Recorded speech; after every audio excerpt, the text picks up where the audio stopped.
We expected them home yesterday. Alfred Bannbrock wound up his story. When they had not come by this morning, my wife telephoned Mrs. Walden. Mrs. Walden said they had not been down there, had not been expected, in fact. On the face of it, then, I suggested, it seems that your daughters went away of their own accord and are staying away on their own accord. Bandbrock nodded gravely. Tired muscles sagged in his fleshy face. It would seem so, he agreed. That is why I came to your agency for help instead of going to the police. Have they ever disappeared before?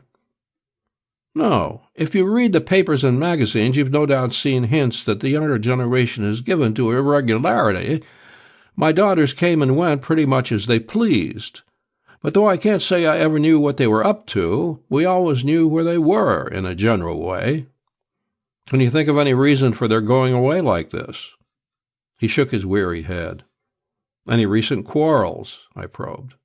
No, he changed it to yes, though I didn't attach any importance to it and wouldn't have recalled it if you hadn't jogged my memory. It was Thursday evening, the evening before they went away. And it was about? Money, of course. We never disagreed over anything else. I gave each of my daughters an adequate allowance, perhaps a very liberal one. Nor did I keep them strictly within it. There were few months in which they didn't exceed it. Thursday evening they asked for an amount of money even more than usual in excess of what two girls should need. I wouldn't give it to them, though I finally did give them a somewhat smaller amount. We didn't exactly quarrel, not in the strict sense of the word, but there was a certain lack of friendliness between us. And it was after this disagreement that they said they were going down to Mrs. Walden's in Monterey for the weekend? Possibly. I'm not sure of that point. I don't think I ever heard of it until the next morning. But they may have told my wife before that. I shall ask her if you wish. And you know of no other possible reason for their running away? None. I can't think that our dispute over money, by no means an unusual one, had anything to do with it. What does their mother think? Their mother is dead, Bandbrock corrected me. My wife is their stepmother. She is only 2 years older than Myra, my older daughter. She is as much at sea as I. Did your daughters and their stepmother get along all right together? Yes, excellently. If there was a division in the family, I usually found them standing against me. Your daughters left Friday afternoon? At noon, or a few minutes after. They were going to drive down. The car, of course, is still missing. Naturally. What was it? A locomobile with a special cabriolet body, black. You can give me the license and engine numbers? I think so. He turned in his chair to the big roll-top desk that hid a quarter of one office wall, fumbled with papers in a compartment, and read the numbers over his shoulder to me. I put them on the back of an envelope. I'm going to have this car put on the police department list of stolen machines, I told him. If it can be done without mentioning your daughters. The police bulletin might find the car for us. That would help us find your daughters. Very well, he agreed, if it can be done without disagreeable publicity. As I told you at first, I don't want any more advertising than is absolutely necessary, unless it becomes likely that harm has come to the girls. I nodded understanding and got up. I want to go out and talk to your wife, I said. Is she home now? Yes, I think so. I'll phone her and tell her you are coming. 2. In a big limestone fortress on top a hill in Seacliff, looking down on an ocean and bay, I had my talk with Mrs. Bandbrock. She was a tall, dark girl of not more than 22 years, inclined to plumpness. She couldn't tell me anything her husband hadn't at least mentioned, but she could give me finer details. I got descriptions of the two girls. Myra, 20 years old, 5 feet 8 inches, 150 pounds, athletic, brisk, almost masculine manner and carriage, bobbed brown hair, brown eyes, medium complexion, square face with large chin and short nose, scar over left ear, concealed by hair, fond of horses and all outdoor sports. When she left the house, she wore a blue and green wool dress, small blue hat, short black seal coat, and black slippers. Ruth, 18 years, 5 feet 4 inches, 105 pounds, brown eyes, brown bobbed hair, medium complexion, small oval face, quiet, timid, inclined to lean on her more forceful sister. When last seen, she had worn a tobacco-brown coat trimmed with brown fur over a gray silk dress and a wide brown hat. I got 2 photographs of each girl and an additional snapshot of Myra standing in front of the cabriolet. I got a list of the things they had taken with them, such things as would naturally be taken on a weekend visit. What I valued most of what I got was a list of their friends, relatives, and other acquaintances, so far as Mrs. Bandbrock knew them. "Did they mention Mrs. Walden's invitation before their quarrel with Mr. Bandbrock?" I asked when I had my list stowed away. "I don't think so," Mrs. Bandbrock said thoughtfully. "I didn't connect the 2 things at all. They didn't really quarrel with her father, you know. It wasn't harsh enough to be called a quarrel." "Did you see them when they left?" "Assuredly. They left at about 12:30 Friday afternoon.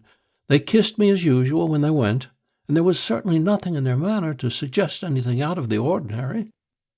"You've no idea at all where they might have gone?" "None." "Can't even make a guess?" "I can't. Among the names and addresses I have given you are some friends and relatives of the girls in other cities. They may have gone to one of those. Do you think we should—" "I'll take care of that," I promised. "Could you pick out 1 or 2 of them as the most likely places for the girls to have gone?" She wouldn't try it. "No," she said positively, "I could not." From this interview, I went back to the agency and put the agency machinery in motion, arranging to have operatives from some of the Continental's other branches call on the out-of-town names on my list, having the missing locomobile put on the police department list, turning 1 photograph of each girl over to a photographer to be copied. That done, I set out to talk to the persons on the list Mrs. Bandbrock had given me. My first call was to a Constance DeLee in an apartment building on Post Street. I saw a maid. The maid said Miss DeLee was out of town. She wouldn't tell me where her mistress was or when she would be back. From there I went up on Van Ness Avenue and found a Wayne Ferris in an automobile salesroom, a sleek-haired young man whose very nice manners and clothes completely hid anything else, brains, for instance, he might have had. He was very willing to help me, and he knew nothing. It took him a long time to tell me so. A nice boy. Another blank. "Mrs. Scott is in Honolulu." In a real estate office on Montgomery Street, I found my next one, another sleek, stylish, smooth-haired young man with nice manners and nice clothes. His name was Raymond Elwood.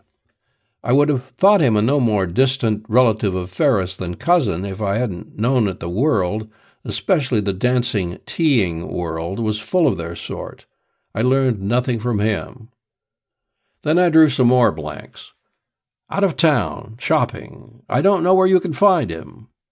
I found 1 more of the Bandbrock girls' friends before I called it a day. Her name was Mrs. Stewart Correll. She lived in Presidio Terrace, not far from the Bandbrocks. She was a small woman, or girl, of about Mrs. Bandbrock's age. A little fluffy blonde person with wide eyes of that particular blue which always looks honest and candid, no matter what is going on behind it. "I haven't seen either Ruth or Myra for 2 weeks or more," she said in answer to my question. "At that time, the last time you saw them, did either say anything about going away?" "No." Her eyes were wide and frank. A little muscle twitched in the upper lip.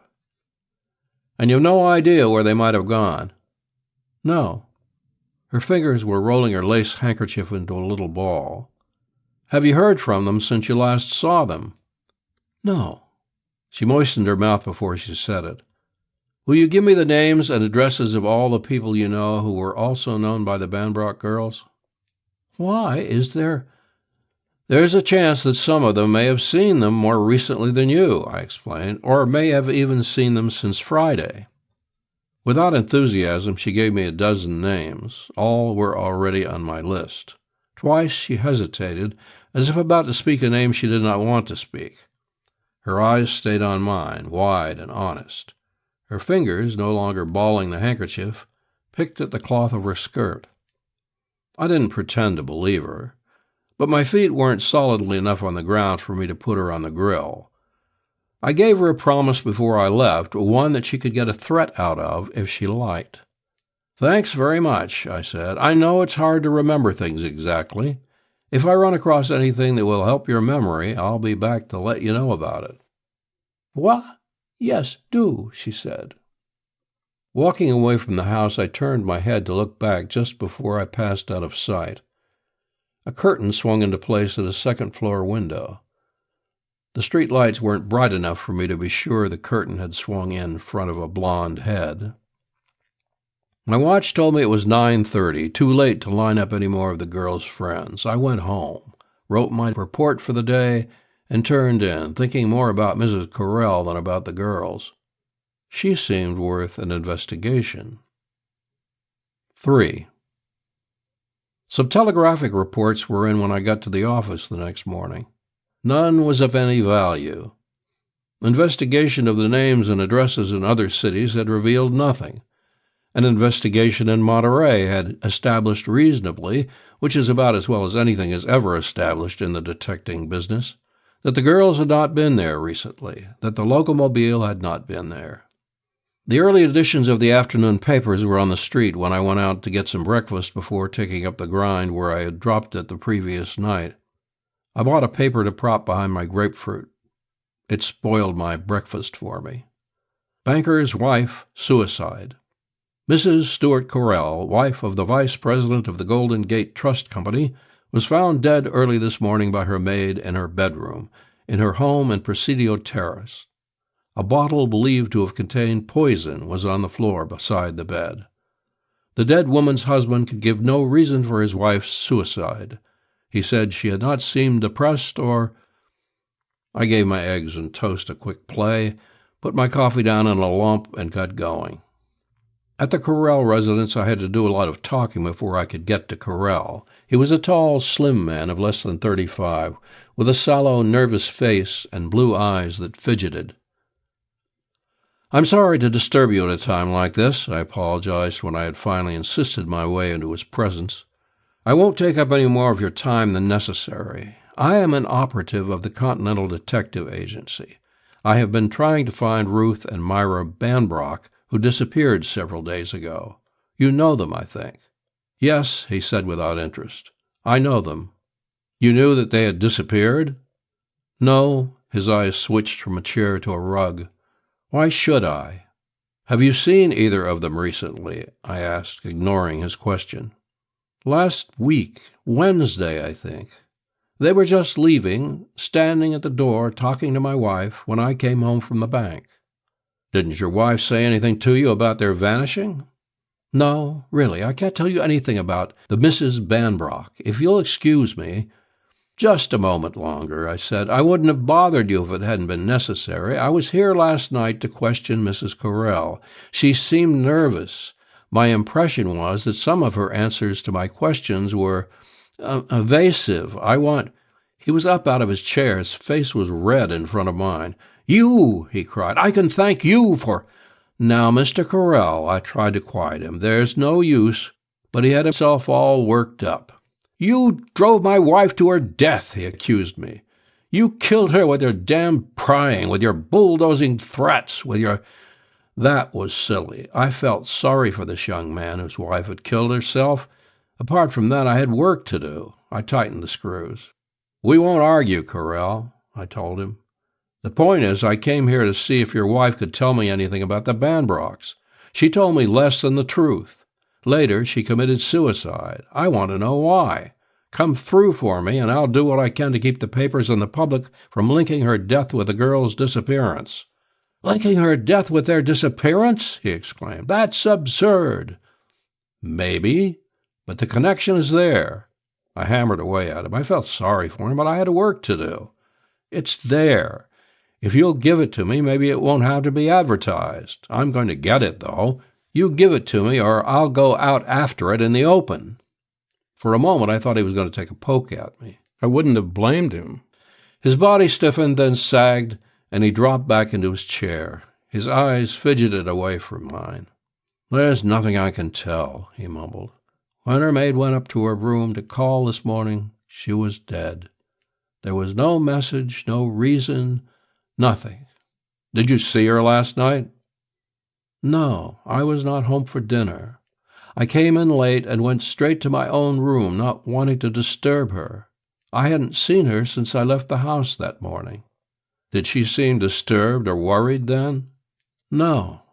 "Why do you think she did it?" "My God, man, I don't know. I've thought and thought, but I don't know." "Health?" "She seemed well. She was never ill, never complained." "Any recent quarrels?" "We never quarreled, never, in the year and a half we've been married." "Financial trouble?" He shook his head without speaking or looking up from the floor. "Any other worry?" He shook his head again. "Did the maid notice anything peculiar in her behavior last night?" "Nothing." "Have you looked through her things for papers, letters?"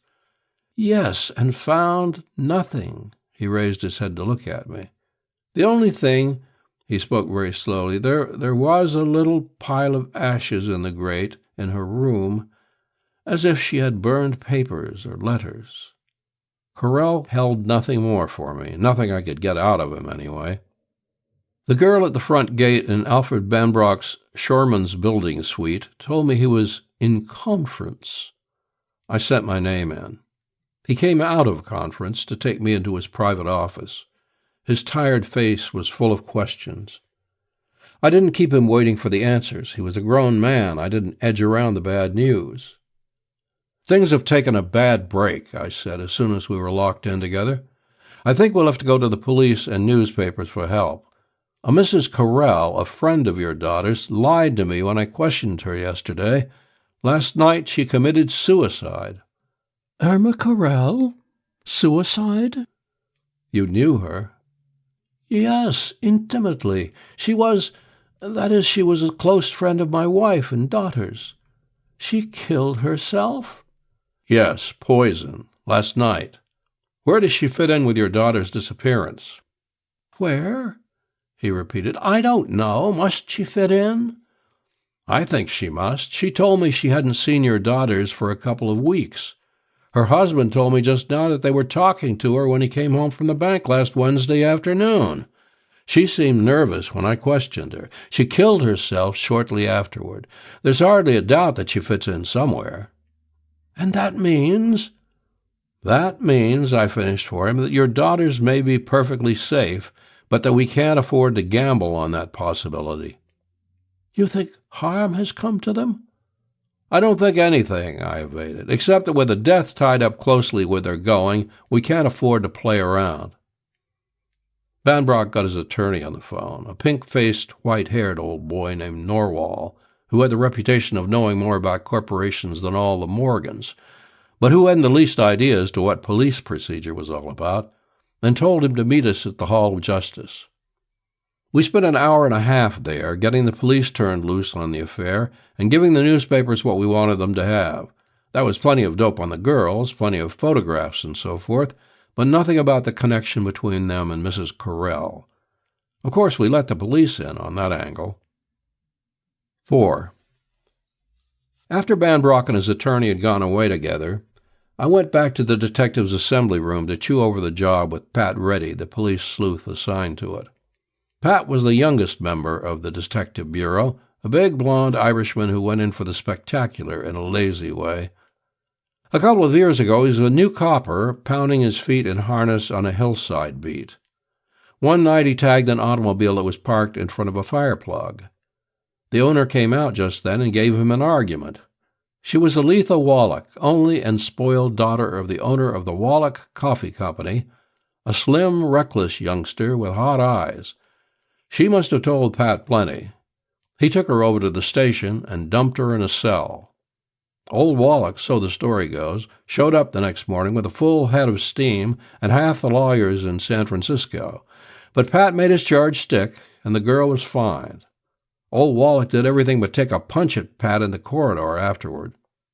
Pat grinned his sleepy grin at the coffee importer and drawled, You better lay off me, or I'll stop drinking your coffee.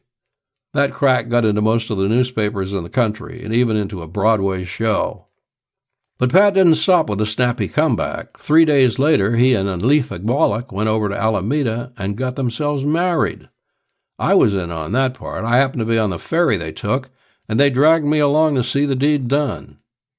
Old Wallach immediately disowned his daughter, but that didn't seem to worry anybody else. Pat went on pounding his beat, but now that he was conspicuous, it wasn't long before his qualities were noticed. He was boosted into the detective bureau. Old Wallach relented before he died and left Aletha both of his millions. Pat took the afternoon off to go to the funeral and went back to work that night, catching a wagon-load of gunmen. He kept on working. I don't know what his wife did with her money, but Pat didn't even improve the quality of his cigars, though he should have.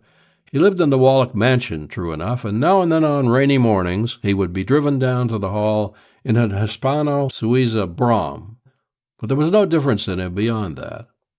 That was the big blond Irishman who sat across a desk from me in the assembly room and fumigated me with something shaped like a cigar. He took the cigar-like thing out of his mouth presently and spoke through the fumes. "This Correll woman you think's tied up with the Bandbrocks. She was stuck up a couple of months back and nicked for $800. Know that?" I hadn't known it. "Lose anything besides cash?" I asked. "No." "You believe it?" He grinned. "That's the point," he said. "We didn't catch the bird who did it. With women who lose things that way, especially money, it's always a question of whether it's a hold-up or a hold-out." He teased some more poison gas out of the cigar thing and added, "The hold-up might have been on the level, though. What are you figuring on doing now?" "Let's go up to the agency and see if anything new has turned up. Then I'd like to talk to Mrs. Bandbrock again. Maybe she can tell us something about the Correll woman." At the office, I found that reports had come in on the rest of the out-of-town names and addresses. Apparently none of these people knew anything about the girl's whereabouts. Reddy and I went on up to Seacliff to the Bandbrock home. Bandbrock had telephoned the news of Mrs. Correll's death to his wife, and she had read the papers. She told us she could think of no reason for the suicide. She could imagine no possible connection between the suicide and her stepdaughter's vanishing. "Mrs. Correll seemed as nearly contented and happy as usual the last time I saw her, 2 or 3 weeks ago," Mrs. Bandbrock said. "Of course, she was by nature inclined to be dissatisfied with things, but not to the extent of doing a thing like this." "Do you know of any trouble between her and her husband?" "No. So far as I know, they were happy, though—" She broke off, hesitancy, embarrassment showing in her dark eyes.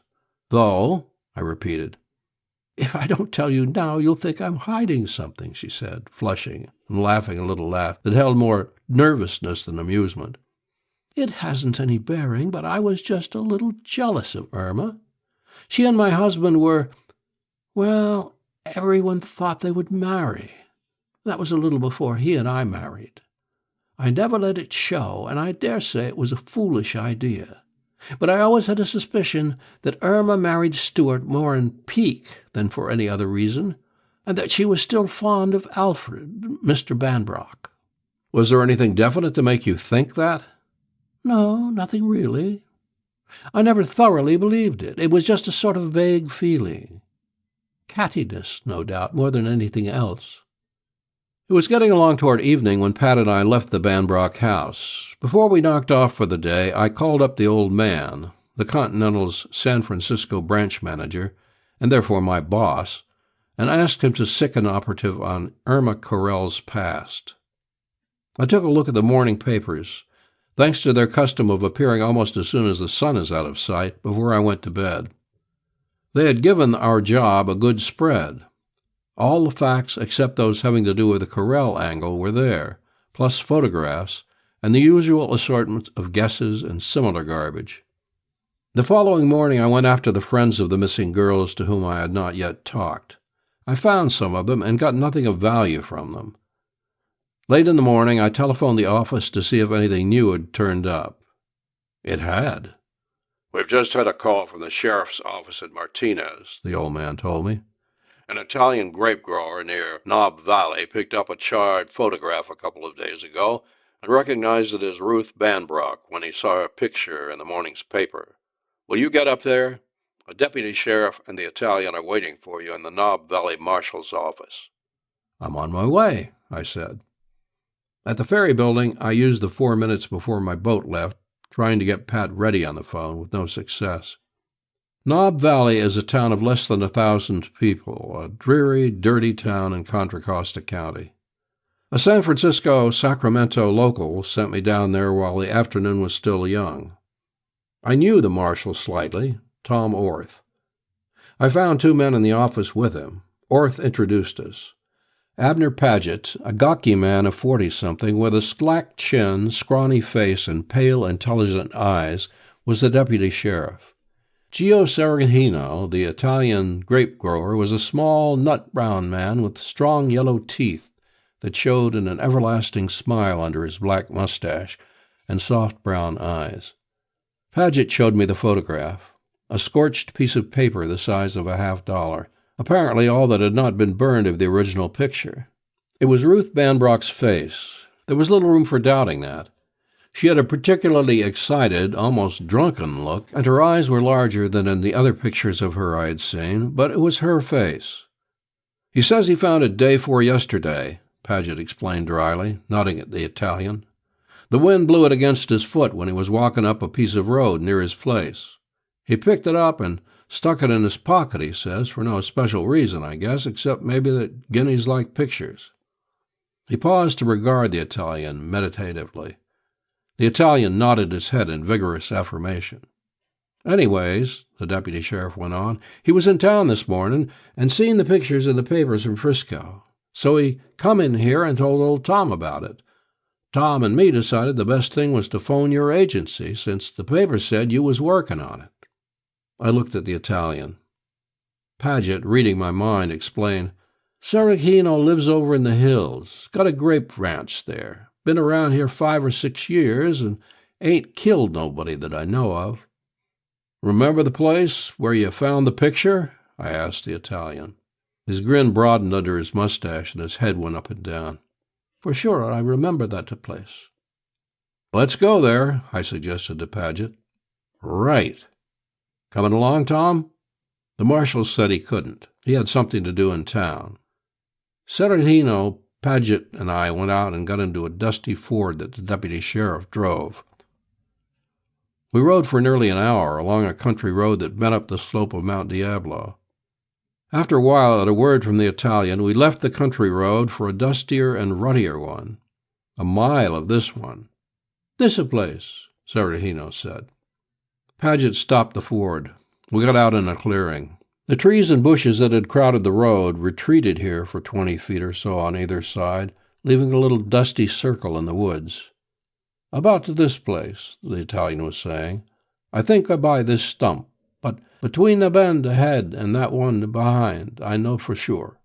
Paget was a countryman. I am not. I waited for him to move. He looked around the clearing slowly, standing still between the Italian and me. His pale eyes lighted presently. He went around the Ford to the far side of the clearing. Saragino and I followed. Near the fringe of bush at the edge of the clearing, the scrawny deputy stopped to grunt at the ground. The wheel marks of an automobile were there. A car had turned around here. Paget went on into the woods. The Italian kept close to his heels. I brought up the rear. Paget was following some sort of track. I couldn't see it, either because he and the Italian blotted it out ahead of me or because I'm a Shine Indian. We went back quite a way. Paget stopped. The Italian stopped. Paget said, uh-huh, as if he had found an expected thing. The Italian said something with the name of God in it. I trampled a bush coming beside them to see what they saw. I saw it. At the base of the tree, on her side, her knees drawn up close to her body, a girl was dead. She wasn't nice to see. Birds had been at her. A tobacco-brown coat was half on, half off her shoulders. I knew she was Ruth Bannbrock before I turned her over to look at the side of the face that the ground had saved from the birds. Saragino stood watching me while I examined the girl. His face was mournful in a calm way. The deputy sheriff paid little attention to the body. He was off in the brush, moving around, looking at the ground. He came back as I had finished my examination. "Shot," I told him, "once in the right temple.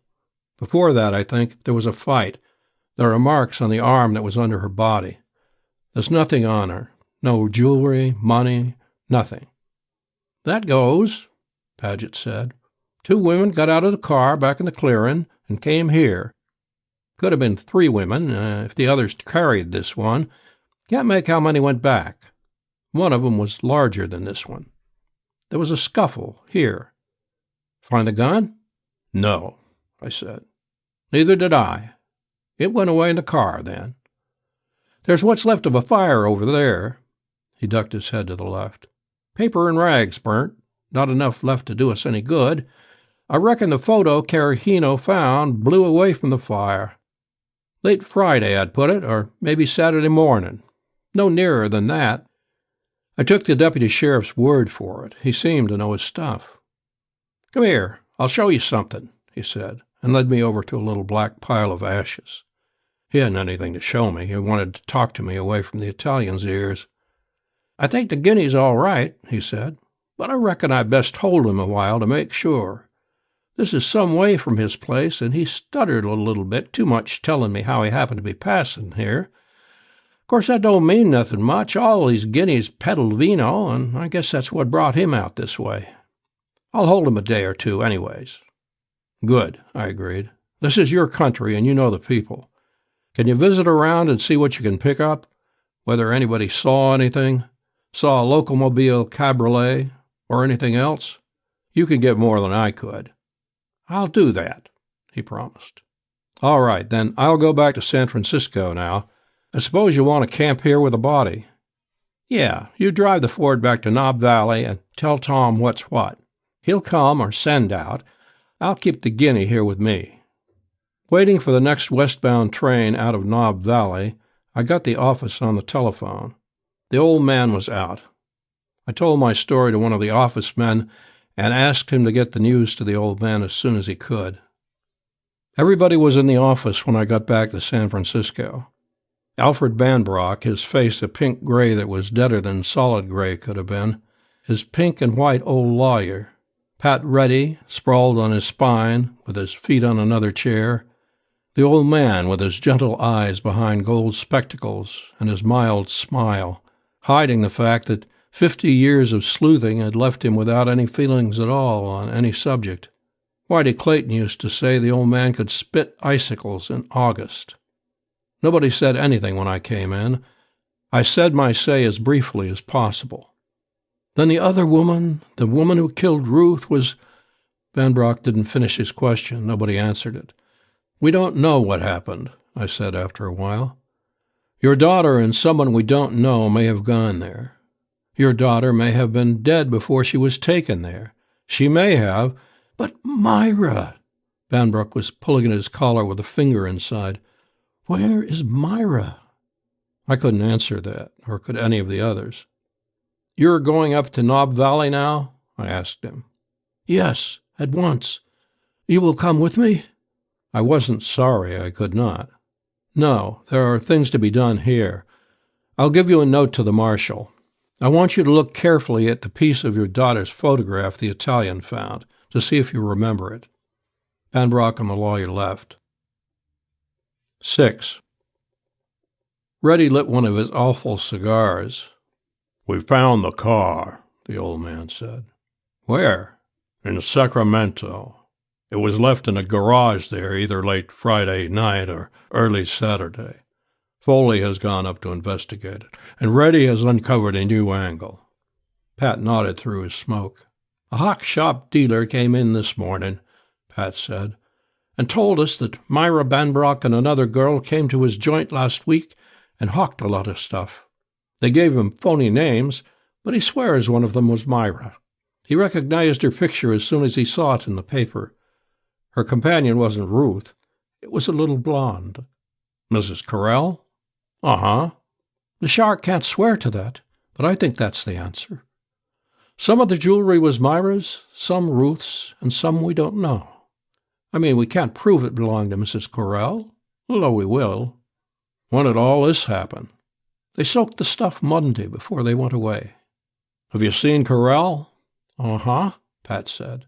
I did a lot of talking to him, but the answers weren't worth much. He says he don't know whether any of her jewelry is gone or not, and doesn't care. It was hers, he says, and she could do anything she wanted with it. He was kind of disagreeable. I got along a little bit better with one of the maids. She says some of Mrs. Correll's pretties disappeared last week. Mrs. Correll said she had lent them to a friend. I'm going to show the stuff the hock shop has to the maid tomorrow to see if she can identify it. She didn't know anything else except that Mrs. Correll was out of the picture for a while on Friday, the day the Bandbrock girls went away. What do you mean, out of the picture? I asked. She went out late in the morning and didn't show up until sometime about 3 the next morning. She and Correll had a row over it, but she wouldn't tell him where she had been. I like that. It could mean something. And, Pat went on, Correll has just remembered that his wife had an uncle who went crazy in Pittsburgh in 1902, and that she had a morbid fear of going crazy herself, and that she had often said she would kill herself if she thought she was going crazy. Wasn't it nice of him to remember those things at last, to account for her death? It was, I agreed, but it doesn't get us anywhere. It doesn't even prove that he knows anything. Now my guess is— The hell with your guess, Pat said, getting up and pushing his hat in place. Your guesses all sound like a lot of static to me. I'm going home, eat my dinner, read my Bible, and go to bed. I suppose he did. Anyway, he left us. We all might as well have spent the next 3 days in bed, for all the profit that came out of our running around. No place we visited, nobody we questioned added to our knowledge. We were in a blind alley. We learned that the locomobile was left in Sacramento by Myra Bandbrock, not by anybody else. But we didn't learn where she went afterward. We learned that some of the jewelry in the pawn shop was Mrs. Correll's. The locomobile was brought back from Sacramento. Mrs. Correll was buried. Ruth Bandbrock was buried. The newspapers found other mysteries. Reddy and I dug, and all we brought up was dirt. The following Monday brought me close to the end of my rope. There seemed to be nothing more to do but sit back and hope that the circulars with which we had plastered North America would bring results. Reddy had already been called off and put to running out fresher trails. I hung on because Bandbrock wanted me to keep at it so long as there was the shadow of anything to keep at. But by Monday, I had worked myself out. Before going to Bandbrock's office to tell him I was licked, I dropped into the Hall of Justice to hold a wake over the job with Pat Reddy. He was crouched over his desk writing a report on some other job. "Hello," he greeted me, pushing his report away and smearing it with ashes from his cigar. "How do the Bandbrock doings?" "They don't," I admitted. "It doesn't seem possible with a stack-up what it is that we should have come to a dead stop. It's there for us, if we can find it. The need of money before both the Bandbrock and the Correll calamities, Mrs. Correll's suicide after I had questioned her about the girls, her burning things before she died, and the burning of things immediately before or after Ruth Bandbrock's death. Maybe the trouble is," Pat suggested, "that you're not such a good sleuth." "Maybe." We smoked in silence for a minute or two after that insult. "You understand," Pat said presently, "there doesn't have to be any connection between the Bandbrock death and disappearance and the Correll death?" "Maybe not. But there has to be a connection between the Bandbrock death and the Bandbrock disappearance. There was a connection in a pawn shop between the Bandbrock and Correll actions before those things. If there is that connection, then—" I broke off, all full of ideas. "What's the matter?" Pat asked. "Swallow your gum?" "Listen." I let myself get almost enthusiastic. "We've got what happened to 3 women hooked up together. If we could tie up some more in the same string, I want the names and addresses of all the women and girls in San Francisco who have committed suicide, been murdered, or have disappeared within the past year. You think this is a wholesale deal?" "I think the more we can tie up together, the more lines we'll have to run out. They can't all lead nowhere. Let's get our list, Pat." We spent all the afternoon and most of the night getting it. Its size would have embarrassed the Chamber of Commerce. It looked like a hunk of the telephone book. Things happen in a city in a year. The section devoted to strayed wives and daughters was the largest, suicides next, and even the smallest division, murders, wasn't any too short. We could check off most of the names against what the police department had already learned of them and their motives, weeding out those positively accounted for in a manner nowise connected with our present interest. The remainder we split into two classes, those of unlikely connection and those of more possible connection. Even then, the second list was longer than I had expected or hoped. There were 6 suicides in it, 3 murders, and 21 disappearances. Reddy had other work to do. I put the list in my pocket and went calling. 7.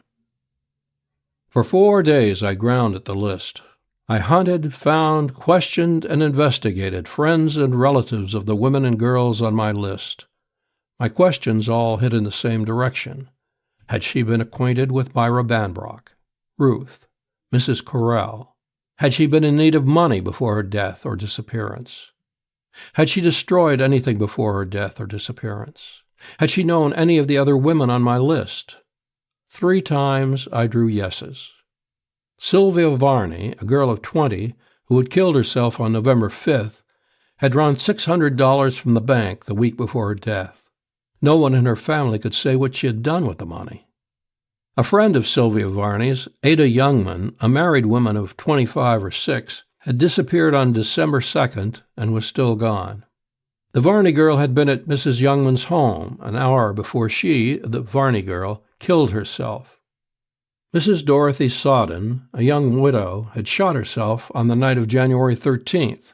No trace was found of either the money her husband had left her or the funds of a club whose treasurer she was.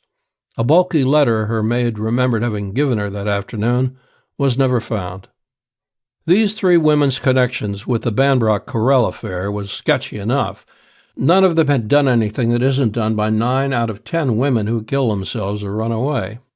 But the troubles of all 3 had come to a head within the last few months, and all 3 were women of about the same financial and social position as Mrs. Correll and the Bandbrocks.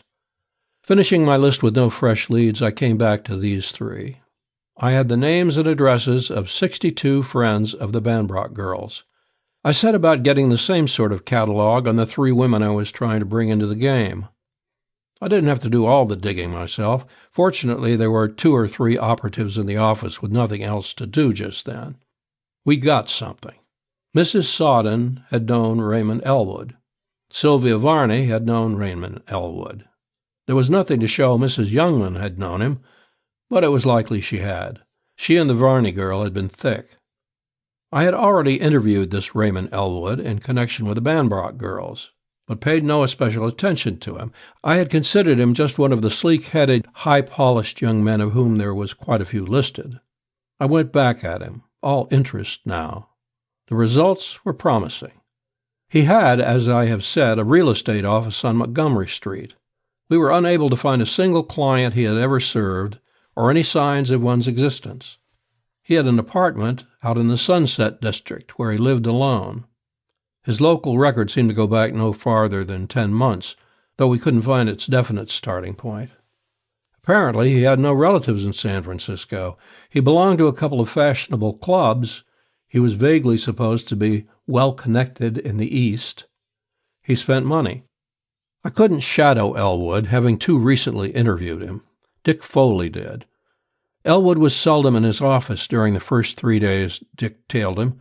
He was seldom in the financial district. He visited his clubs, he danced and tea'd and so forth, and each of those 3 days he visited a house on Telegraph Hill.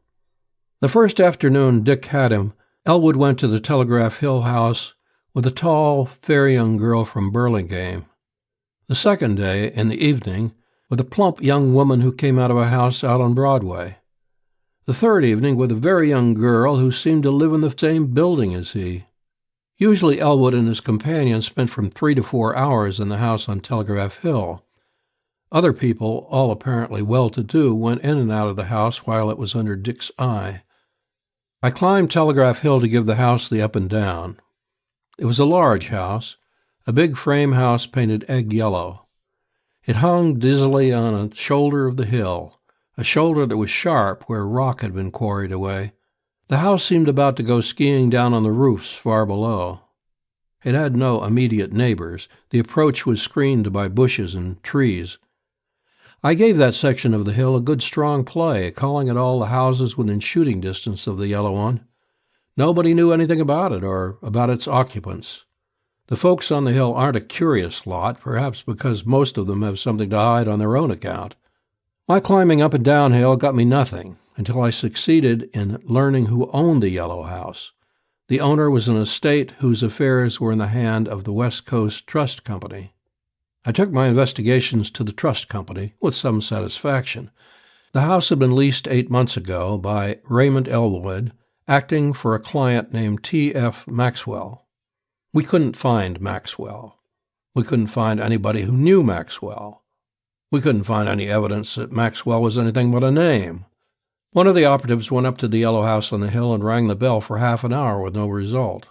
We didn't try that again, not wanting to stir things up at this stage. I made another trip up the hill, house hunting.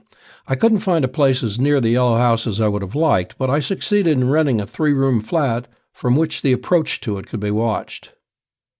Dick and I camped in the flat, with Pat ready when he wasn't off on other duties, and watched machines turn into the screened path that led to the egg-tinted house.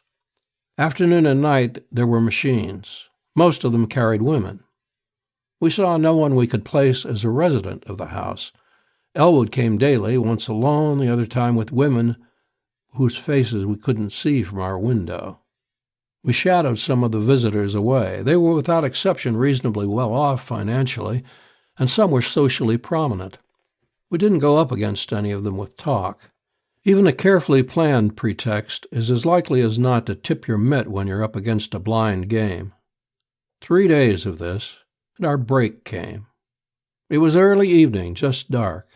Pat Reddy had phoned that he had been up on a job for 2 days and a night and was going to sleep the clock around. Dick and I were sitting at the window of our flat, watching automobiles turn toward the yellow house, writing down their license numbers as they passed through the blue-white patch of light an arc lamp put in the road just beyond our window.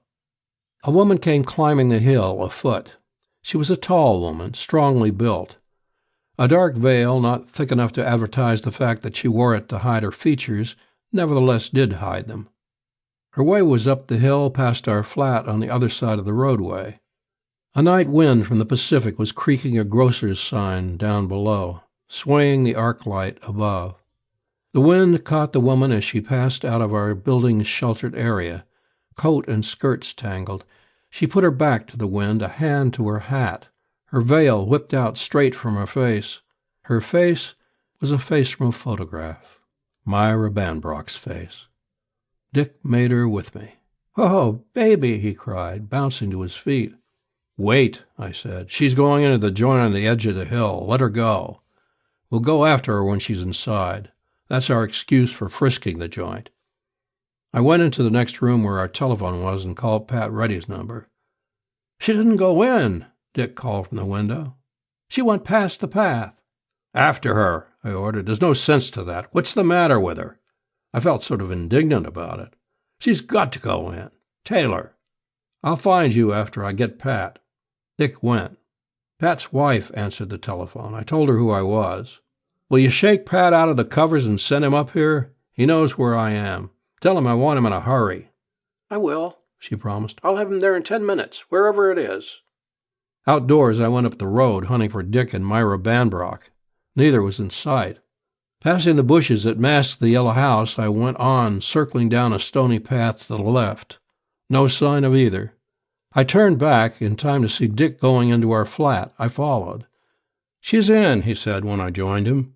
"She went up the road, cut across through some bushes, came back to the edge of the cliff, and slid feet first through a cellar window."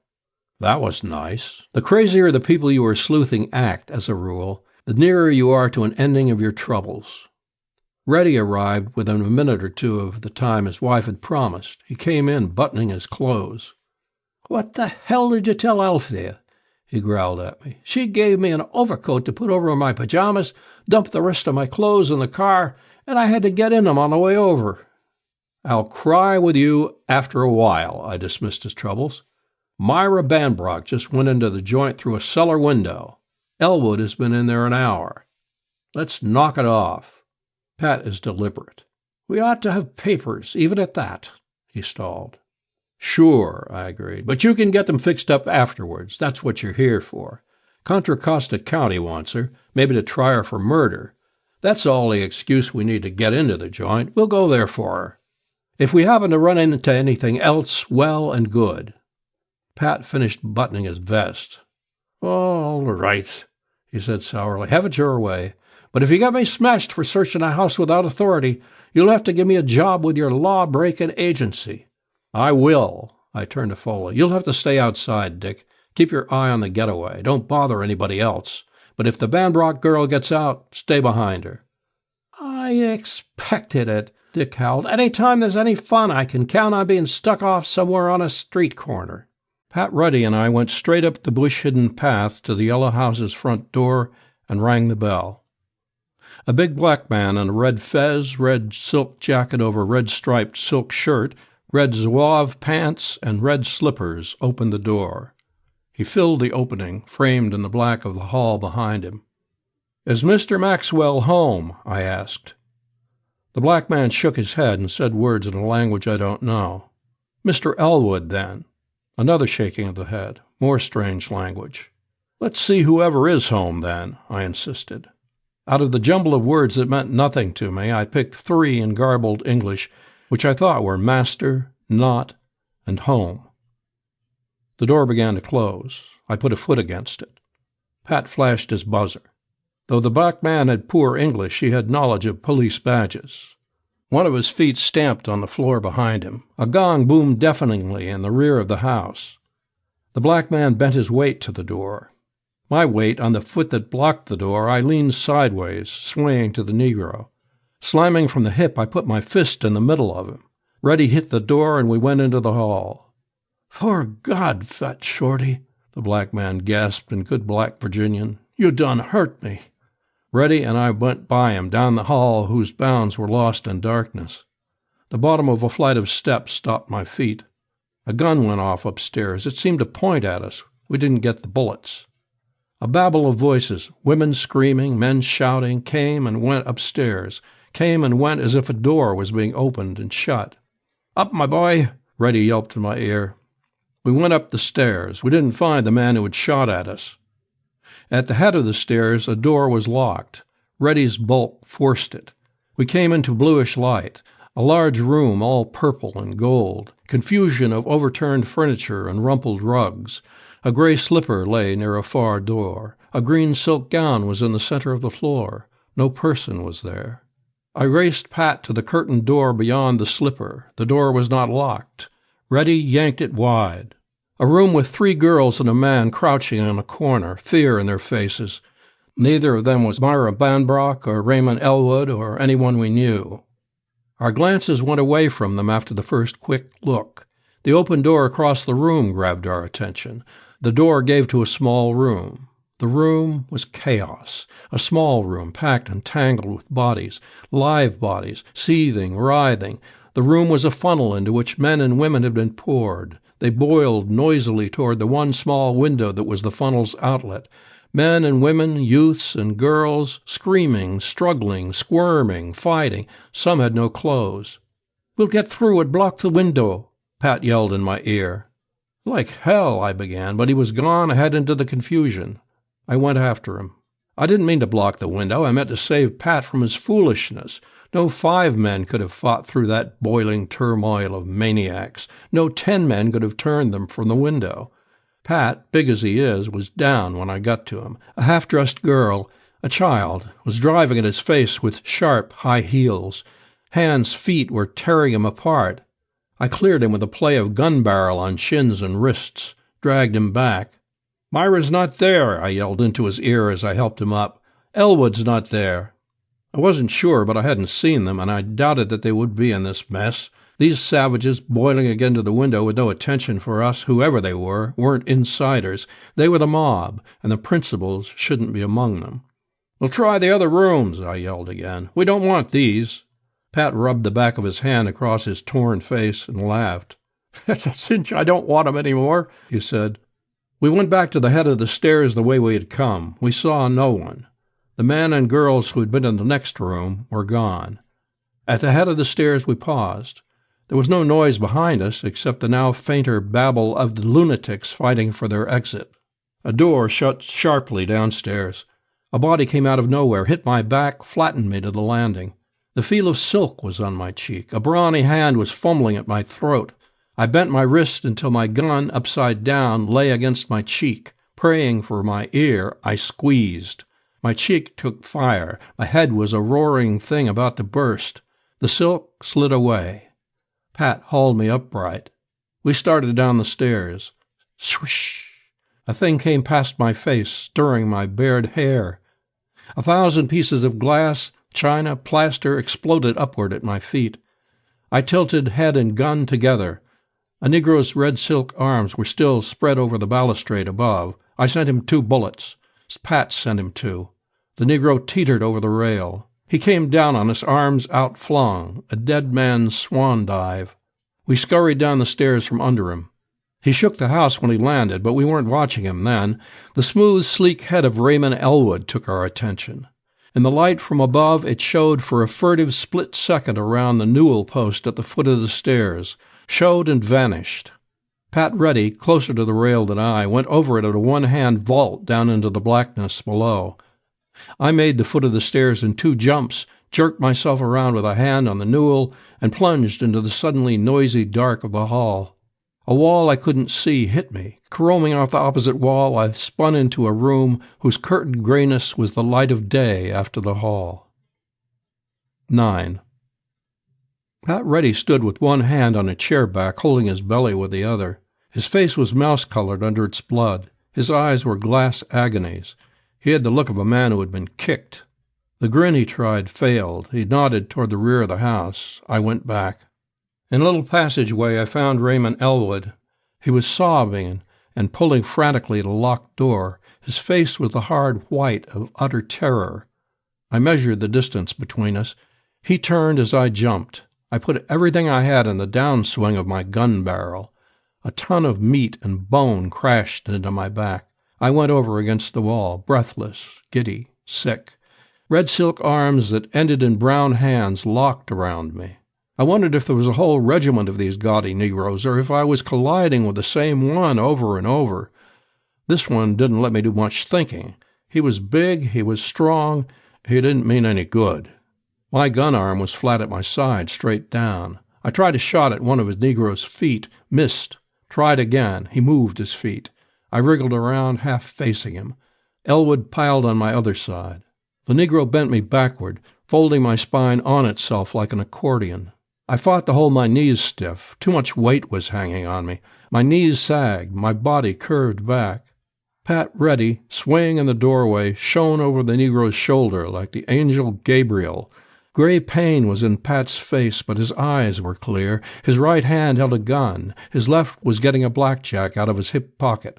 He swung the sap down on the Negro's shaven skull. The black man wheeled away from me, shaking his head. Pat hit him once more before the Negro closed with him, hit him full in the face, but couldn't beat him off. Twisting my freed gun hand up, I drilled Elwood neatly through the chest and let him slide down me to the floor. The Negro had Pat against the wall, bothering him a lot. His broad red back was a target. But I had used 5 of the 6 bullets in my gun. I had more in my pocket, but reloading takes time. I stepped out of Elwood's feeble hands and went to work with the flat of my gun on the Negro. There was a roll of fat where his skull and neck fit together. The 3rd time I hit it, he flopped, taking Pat with him.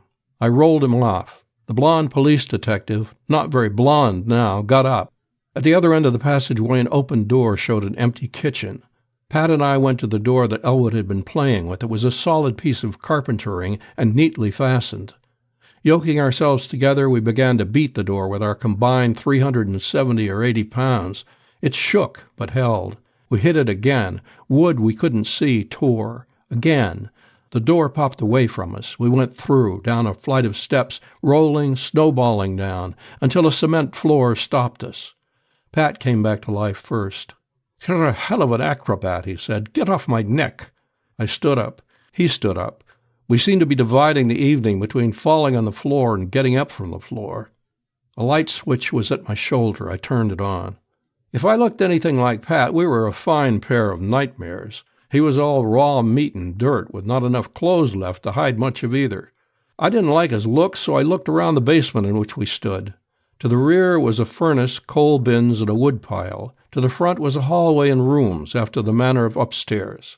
The first door we tried was locked, but not strongly. We smashed through it into a photographer's dark room. The second door was unlocked and put us in a chemical laboratory, retorts, tubes, burners, and a small still. There was a little round iron stove in the middle of the room. No one was there. We went out into the hallway and to the third door, not so cheerfully. This cellar looked like a bloomer. We were wasting our time here when we should have stayed upstairs. I tried the door. It was firm beyond trembling. We smacked it with our weight together experimentally. It didn't shake. "Wait." Pat went to the wood pile in the rear and came back with an axe. He swung the axe against the door, flaking out a hunk of wood.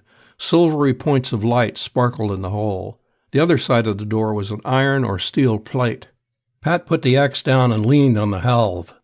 "You write the next prescription," he said. I didn't have anything to suggest, except, "I'll camp here. You beat it upstairs and see if any of your coppers have shown up. This is a godforsaken hole, but somebody may have sent in an alarm. See if you can find another way into this room, a window maybe, or manpower enough to get us in through this door." Pat turned toward the steps. A sound stopped him, the clicking of bolts on the other side of the iron-lined door. A jump put Pat on one side of the frame, a step put me on the other. Slowly the door moved in, too slowly. I kicked it open. Pat and I went into the room on the top of my kick. His shoulder hit the woman. I managed to catch her before she fell. Pat took her gun. I steadied her back on her feet. Her face was a pale blank square. She was Myra Bandbrock, but she now had none of the masculinity that had been in her photographs and description. Steadying her with one arm, which also served to block her arms, I looked around the room. A small cube of a room, whose walls were brown-painted metal. On the floor lay a queer little dead man. A little man in tight-fitting black velvet and silk, black velvet blouse and breeches, black silk stockings and skullcap, black patent leather pumps. His face was small and old and bony, but smooth as stone without line or wrinkle. A hole was in his blouse where it fit high under his chin. The hole bled very slowly. The floor around him showed it had been bleeding faster a little while ago. Beyond him a safe was open. Papers were on the floor in front of it, as if the safe had been tilted to spill them out. The girl moved against my arm. "You killed him?" I asked. "Yes," too faint to have been heard a yard away. "Why?" She shook her short brown hair out of her eyes with a tired jerk of her head. "Does it make any difference?" she asked. "I did kill him." "It might make a difference," I told her, taking my arm away and going over to shut the door. People talk more freely in a room with a closed door. "I happen to be in your father's employ. Mr. Reddy is a police detective. Of course, neither of us can smash any laws, but if you'll tell us what's what, maybe we can help you." "My father's employ?" she questioned. "Yes. When you and your sister disappeared, he engaged me to find you. We found your sister, and—" Life came into her face and eyes and voice. "I didn't kill Ruth," she cried. "The papers lied. I didn't kill her. I didn't know she had the revolver. I didn't know it. We were going away to hide from everything. We stopped in the woods to burn those things. That's the first time I knew she had the revolver. We had talked about suicide at first, but thought I had persuaded her not to. I tried to take the revolver away from her, but I couldn't. She shot herself while I was trying to get it away. I tried to stop her. I didn't kill her." This was getting somewhere. "And then?" I encouraged her. "And then I went to Sacramento and left the car there and came back to San Francisco. Ruth told me she had written Raymond Elwood a letter. She told me that before I persuaded her not to kill herself, the first time. I tried to get the letter from Raymond. She had written him she was going to kill herself. I tried to get the letter, but Raymond said he had given it to Haldor. So I came here this evening to get it. I had just found it when there was a lot of noise upstairs. Then Haldor came in and found me. He bolted the door, and I shot him with a revolver that was in the safe. I shot him when he turned around, before he could say anything. It had to be that way, or I couldn't." "You mean you shot him without being threatened or attacked by him?" Pat asked. "Yes, I was afraid of him, afraid to let him speak. I hated him. I couldn't help it. It had to be that way. If he had talked, I couldn't have shot him. He wouldn't have let me." "Who was this Haldor?" I asked. She looked away from Pat and me, at the walls, at the ceiling, at the queer little dead man on the floor. 10. "He was a—" She cleared her throat and started again, staring down at her feet. "Raymond Elwood brought us here the first time. We thought it was funny. But Haldor was a devil. He told you things and you believed them. You couldn't help it. He told you everything, and you believed it. Perhaps we were drugged. There was always a warm, bluish wine. It must have been drugged. We couldn't have done those things if it hadn't. Nobody would. He called himself a priest of Alzoa. He taught a freeing of the spirit from the flesh by—" Her voice broke huskily. She shuddered. "It was horrible," she went on presently in the silence Pat and I had left for her. "But you believed him. That's the whole thing. You couldn't understand it unless you understand that. The things he taught could not be so, but he said they were, and you believed they were. Or maybe, I don't know, maybe you pretended you believed them because you were crazy and drugs were in your blood. We came back again and again for weeks, months, before the disgust that had to come drove us away. We stopped coming, Ruth and I, and Irma, and then we found out what he was. He demanded money, more money than we had been paying while we believed or pretended belief in his cult. We couldn't give him the money he demanded. I told him we wouldn't. He sent us photographs of us, taken during the times here. They were pictures you couldn't explain. And they were true. We knew them true. What could we do? He said he would send copies to our father, every friend, everyone we knew, unless we paid. What could you do except pay? We got the money somehow. We gave him money, more. And then we had no more, could get no more. We didn't know what to do.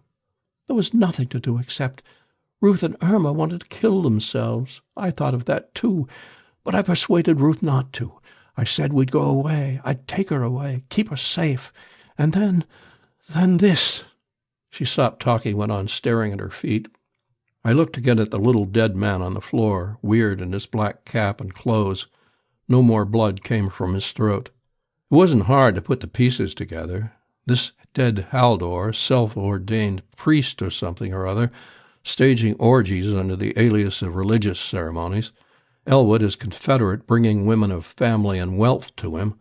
A room lighted for photography with a concealed camera.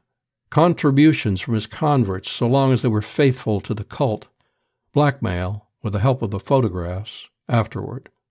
I looked from Haldor to Pat Reddy. He was scowling at the dead man.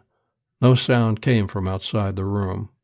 "You have the letter your sister wrote Elwood?" I asked the girl. Her hand flashed to her bosom and crinkled paper there. "Yes." "It says plainly she meant to kill herself?" "Yes." "That ought to square her with Contra Costa County," I said to Pat. He nodded his battered head. "It ought to," he agreed. "It's not likely they would prove murder on her, even without that letter. With it, they'll not take her into court. That's a safe bet. Another is that she won't have any trouble over this shooting. She'll come out of court free and thanked in the bargain." Myra Bandbrock flinched away from Pat as if he had hit her in the face. I was her father's hired man just now. I saw her side of the affair. I lit a cigarette and studied what I could see of Pat's face through blood and grime. Pat is a right guy. "Listen, Pat," I wheedled him, though with a voice that was as if I were not trying to wheedle him at all. "Miss Bandbrock can go into court and come out free and thanked, as you say, but to do it she's got to use everything she knows. She's got to have all the evidence there is. She's got to use all those photographs Haldor took, or all we can find of them. Some of those pictures have sent women to suicide, Pat. At least 2 that we know. If Miss Bandbrock goes into court, we've got to make the photographs of God knows how many other women public property. We've got to advertise things that will put Miss Bandbrock, and you can't say how many other women and girls, in a position that at least 2 women have killed themselves to escape. Pat scowled at me and rubbed his dirty chin with a dirtier thumb. I took a deep breath and made my play. Pat, you and I came here to question Raymond Elwood, having traced him here. Maybe we suspected him of being tied up with a mob that knocked over the St. Louis bank last month. Maybe we suspected him of handling the stuff that was taken from the mail cars in that stick-up near Denver, week before last. Anyway, we were after him, knowing that he had a lot of money that came from nowhere and a real estate office that did no real estate business. We came here to question him in connection with one of those jobs I've mentioned. We were jumped by a couple of the shines upstairs when they found we were sleuths. The rest of it grew out of that. This religious cult business was just something we ran into and didn't interest us especially. So far as we knew, all these folks jumped up just through friendship for the man we were trying to question. Haldor was one of them. And tussling with you, you shot him with his own gun, which of course is the one Miss Bandbrock found in the safe. Reddy didn't seem to like my suggestion at all. The eyes with which he regarded me were decidedly sour. "You're goofy," he accused me. "What's that get anybody? They won't keep Miss Bandbrock out of it. She's here, isn't she? And the rest of it will come out like thread off a spool." "But Miss Bandbrock wasn't here," I explained. "Maybe the upstairs is full of coppers by now. Maybe not. Anyway, you're going to take Miss Bandbrock out of here and turn her over to Dick Foley, who will take her home. She's got nothing to do with this party. Tomorrow, she and her father's lawyer and I will all go up to Martinez and make a deal with the prosecuting attorney of Contra Costa County. We'll show him how Ruth killed herself. If somebody happens to connect the Elwood who I hope is dead upstairs with the Elwood who knew the girls and Mrs. Correll, what of it? If we keep out of court, as we'll do by convincing the Contra Costa people they can't possibly convict her of her sister's murder, we'll keep out of the newspapers and out of trouble." Pat hung fire, thumb still to chin. "Remember," I urged him, "it's not only Miss Bandbrock we're doing this for. It's a couple of dead ones and a flock of live ones who certainly got mixed up with Haldor of their own accords, but who didn't stop being human beings on that account." Pat shook his head stubbornly. "I'm sorry," I told the girl with faked hopelessness. "I've done all I can, but it's a lot to ask of Reddy. I don't know that I blame him for being afraid to take a chance on—" Pat is Irish. "Don't be so damned quick to fly off," he snapped at me, cutting short my hypocrisy. "But why do I have to be the one that shot this Haldor? Why not you?" I had him. "Because," I explained, "you're a bull and I'm not.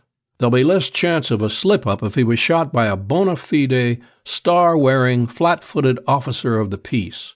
I killed most of those birds upstairs. You ought to do something to show you were here." That was only part of the truth. My idea was that if Pat took the credit, he couldn't very well ease himself out afterward, no matter what happened.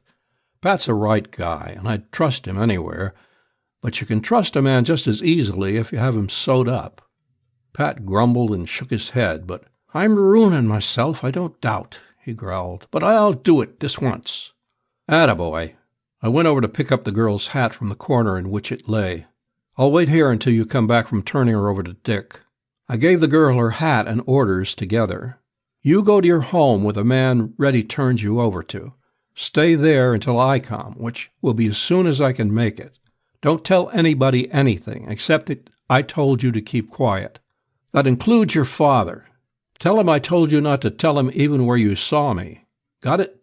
"Yes, and I—" "Gratitude is nice to think about afterward, but it takes time when there's work to be done. Get going, Pat." They went. 11. As soon as I was alone with the dead man, I stepped over him and knelt in front of the safe, pushing letters and papers away, hunting for photographs. None was in sight. One compartment of the safe was locked. I frisked the corpse. No key. The locked compartment wasn't very strong, but neither am I the best safe burglar in the West. It took me a while to get into it. What I wanted was there, a thick sheaf of negatives, a stack of prints. 100 of them. I started to run through them, hunting for the Bandbrock girls' pictures. I wanted to have them pocketed before Pat came back. I didn't know how much farther he would let me go. Luck was against me, and the time I had wasted getting into the compartment. He was back before I had got past the 6th print in the stack. Those 6 had been pretty bad. "Well, that's done," Pat growled at me as he came into the room. "Dick's got her. Elwood is dead, and so is the only one of the Negroes I saw upstairs. Everybody else seems to have beat it. No bulls have shown, so I put in a call for a wagonful." I stood up, holding the sheaf of negatives in one hand, the prints in the other. "What's all that?" he asked. I went after him again. "Photographs. You've just done me a big favor, Pat, and I'm not hoggish enough to ask another. But I'm going to put something in front of you, Pat. I'll give you the lay, and you can name it. These," I waved the pictures at him, "are Haldor's meal tickets, the photos he was either collecting on or planning to collect on. They're photographs of people, Pat, mostly women and girls, and some of them are pretty rotten. If tomorrow's papers say that a flock of photos were found in this house after the fireworks, there's going to be a fat suicide list in the next day's papers, and a fatter list of disappearances. If the papers say nothing about the photos, the list may be a little smaller, but not much. Some of the people whose pictures are here know they are here. They will expect the police to come hunting for them. We know this much about the photographs. 2 women have killed themselves to get away from them. This is an armful of stuff that can dynamite a lot of people, Pat, and a lot of families, no matter which of those 2 ways the papers read. But suppose, Pat, the papers say that just before you shot Haldor, he succeeded in burning a lot of pictures and papers, burning them beyond recognition. Isn't it likely, then, that there won't be any suicides, that some of the disappearances of recent months may clear themselves up? There she is, Pat. You name it." Looking back, it seems to me I'd come a lot nearer being eloquent than ever before in my life. But Pat didn't applaud. He cursed me. He cursed me thoroughly, bitterly, and with an amount of feeling that told me I had won another point in my little game. He called me more things than I have ever listened to before from a man who was built of meat and bone, and who could therefore be smacked. When he was through, we carried the papers and photographs and a small book of addresses we found in the safe into the next room, and fed them to the little round iron stove there. The last of them was ash before we heard the police overhead. "That's absolutely all," Pat declared when we got up from our work.